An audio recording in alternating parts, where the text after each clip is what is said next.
어린이 여러분, 안녕하세요. 오늘 이야기의 제목은 방주 짓는 노아.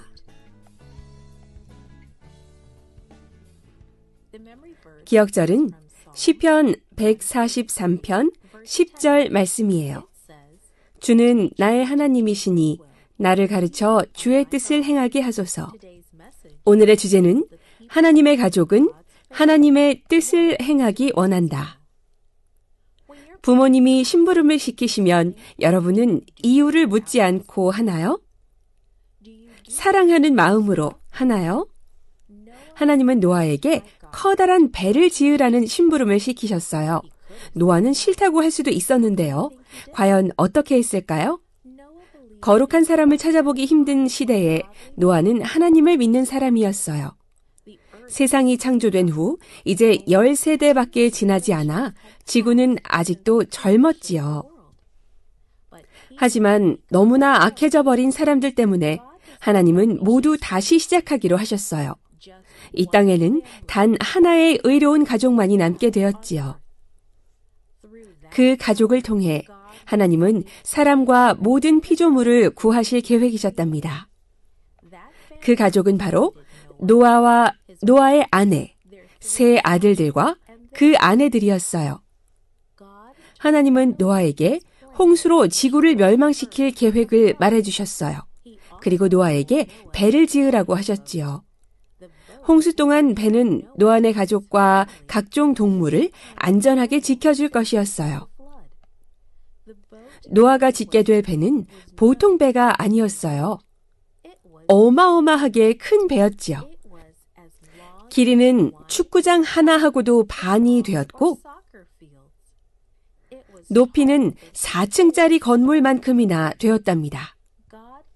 하나님이 자세한 지시를 내려주시자 노아는 곧바로 일을 시작했어요. 노아의 증조 할아버지 에녹은 의로운 사람이었어요. 하나님은 에녹이 죽지 않도록 하늘로 데려가셨지요. 에녹은 가족에게 경건함을 유산으로 물려주었습니다. 따라서 무드셀라는 그 유산을 자신의 아들과 손자인 노아에게 또 전해주었지요. 그리고 노아는 아들 셈, 함, 야벳이 있었습니다. 그렇게 의로운 한 가족, 경건한 몇 사람이 아직 이 땅에 남아있는 것이었지요. 노아의 아들들은 노아가 배 짓는 일을 도왔습니다. 그 배는 사람과 하나님이 지으신 각종 피조물을 구할 것이었어요. 정말 끝내주는 책임이죠. 노아와 아들들, 삼촌들, 할아버지까지 모두 사람이었어요. 몇 년 동안 함께 일하면서 아마 서로 의견이 다르기도 했을 거예요. 하지만 중요한 목표, 완성해야 할 큰 과제가 있었지요. 하나님의 계획을 따르려면 협력해야 했어요. 하나님의 뜻을 행하기 위해 각자 다른 의견은 제쳐두어야 했지요. 방주가 완성되기 전 하나님은 에녹을 하늘로 데려가셨습니다. 그리고 노아의 다른 친척들은 죽었어요. 이제 노아와 그 가족만 남은 거죠. 아마 우리에게 큰 배를 지으라는 심부름은 없을지도 몰라요. 홍수로부터 세상을 구하도록 도우라는 심부름도 안 시키시겠지요. 하지만 하나님은 하나님의 백성이 하나님의 부탁을 행하길 원하셔요. 서로 힘을 합쳐 하나님의 뜻을 행하기를 원하시지요.